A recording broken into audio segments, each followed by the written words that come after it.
Welcome to the deep dive. Today we're journeying into a really unique corner of England. Our sources paint a picture of a modern mystery, but one that's tangled up in, well, centuries of isolation. Right, in this place called Cleff. It's this old moorland town, and the story really kicks off with something truly grim. It does. It starts with an investigation led by the new vicar, Harry Laycock, and a visiting psychiatrist, Evi Oliver. And what triggers it is the discovery of three children's bodies. Yeah, three small bodies, all found in the same grave, mummified.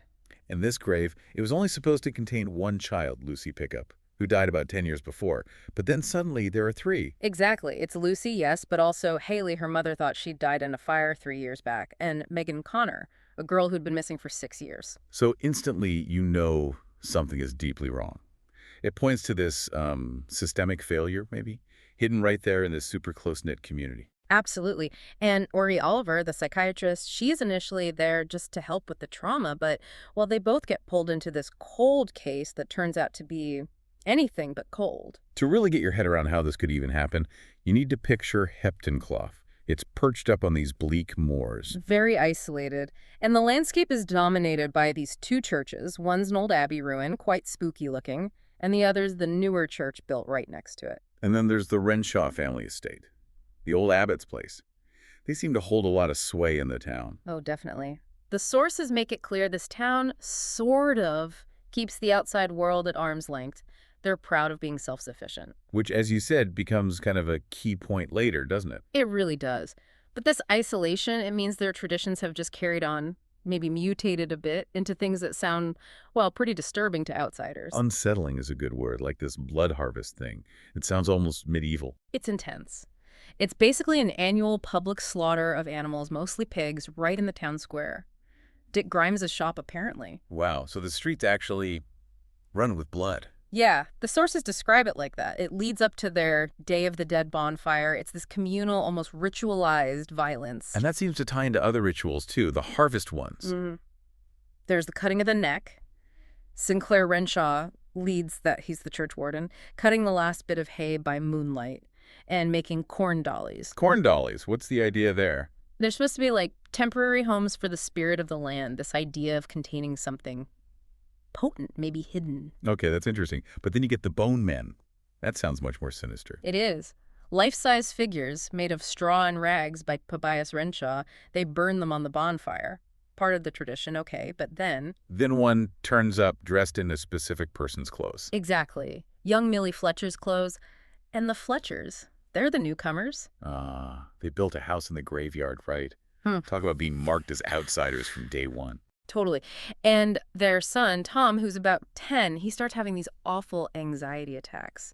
Says he keeps seeing this strange girl just watching. It's like the town's secrets aren't just buried figuratively. They're literally in the ground, in the traditions. And the traditions become a way to mask, or maybe even practice, hiding things. So you've got these two investigators sort of working in parallel.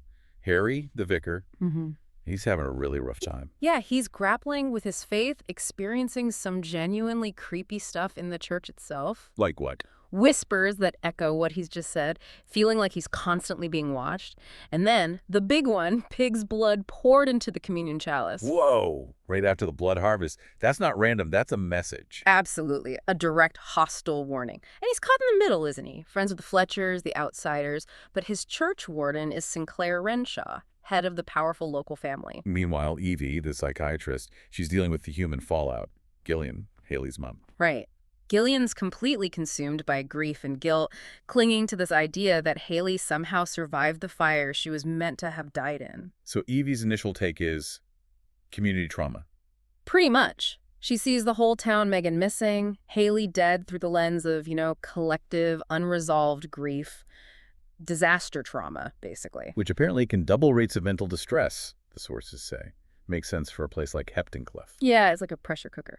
But then these pranks, these warnings, they keep happening. They don't quite fit the trauma model neatly. Like Millie Fletcher almost being abducted. Oh, and then that effigy found dressed like her. Exactly. The police even dusted the straw man for fingerprints. It's so theatrical, but also genuinely threatening. And the voices. Tom hears them, Harry hears them, saying, Mommy, find me.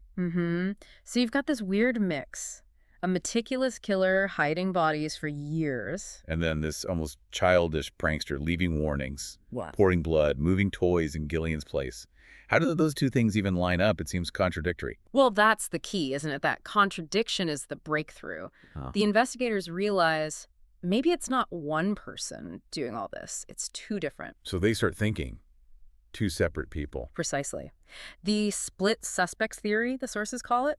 There's the killer abductor, cold, calculating, violent, responsible for the bodies. And then there's someone else. The Warner. Yes, the Warner. That's the girl Tom keeps seeing. She's the one leaving all the warnings, the voices, the blood, the effigy, trying to signal the danger. Okay, so identifying the Warner, the girl Tom called Ebba, that changes everything. It really does. It shifts the whole thing. And it's Evi, the psychiatrist, who makes the connection, the scientific leap. How? What does she see? She looks at the descriptions, Tom's descriptions, and a drawing Joe Fletcher makes. The girl has this disproportionately large head, unusual limbs, Yeah. and crucially, a goiter on her neck. A goiter, like a swelling. Yeah, and Evi recognizes the signs. Oh. She diagnoses it as congenital hypothyroidism. Congenital hypothyroidism. Okay.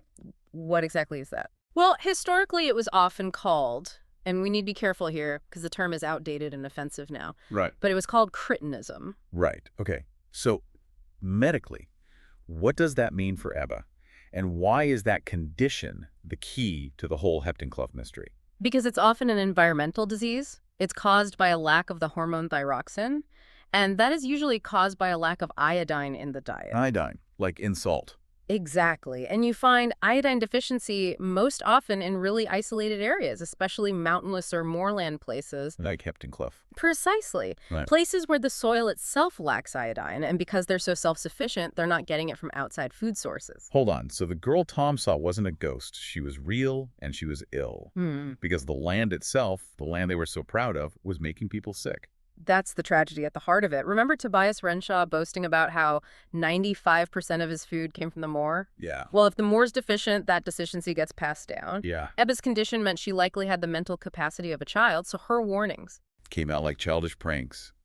Moving toys, the voices, things adults would dismiss. Exactly. Dismissed as, weird behavior, maybe supernatural stuff, not as desperate warnings from someone who saw the real danger but couldn't express it clearly. Wow. And they found proof of this being a long-term issue. They did. In the old church records, burials listed for 8 other individuals described as innocent Christian souls. Which is the historical term. Yeah, it comes from the French chrétien, often used for people with this condition because of their perceived innocence or childlike nature. It confirmed this was an endemic problem in Hepton-Clough for generations. Ebba was real, she was ill because of the town's isolation, and she was trying to stop the killer. So Ebba explained.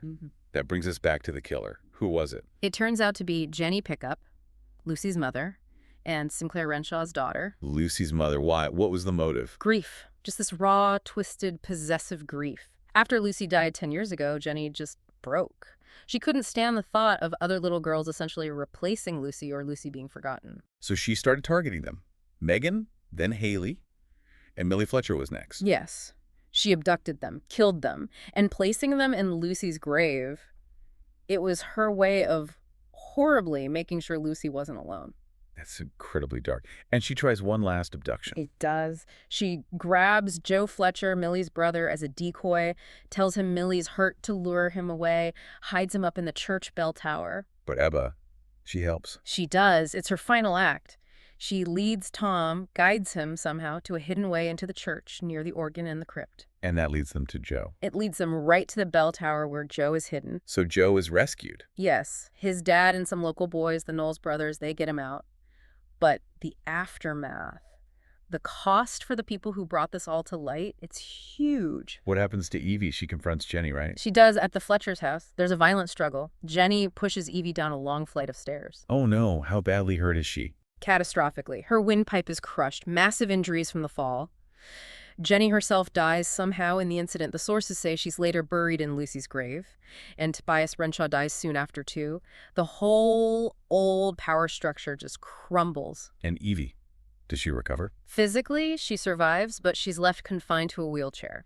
The sources describe her eyes as becoming dull. It suggests just this utter physical and emotional devastation. And Harry, the vicar? He leaves, he can't stay, he says, I can't talk to God anymore, and you won't let me talk to you. It's just heartbreaking. The truth basically shattered their faith, their health, everything. So when you really dive deep into these sources, what emerges is this stark picture of how generational isolation, mixed with something as basic as a nutrient deficiency in the soil. Can create a situation where real warnings, real signals of danger are completely misinterpreted. Ebba's attempts to communicate were seen as ghosts or madness because they didn't fit the adult, rational world. Yeah, the key takeaway for you, listening, has got to be about critical thinking, right? How vital it is to look past the surface, past the easy explanation, especially when information seems strange or contradictory. Absolutely. Ebba's warnings were the crucial clues, but they were filtered through her condition, through the town's dismissal. It allowed the actual calculated killer to operate hidden in plain sight. And maybe we can leave you with this thought. Those Heptanclough customs, the blood harvest, burning the bone men, they were almost like yearly rehearsals for hiding violence, for burying secrets. So the question becomes, what seemingly normal traditions or accepted ways of doing things, even in our own communities today, might be unintentionally helping to keep dark secrets hidden? What we're maybe not seeing because it doesn't fit our expectations?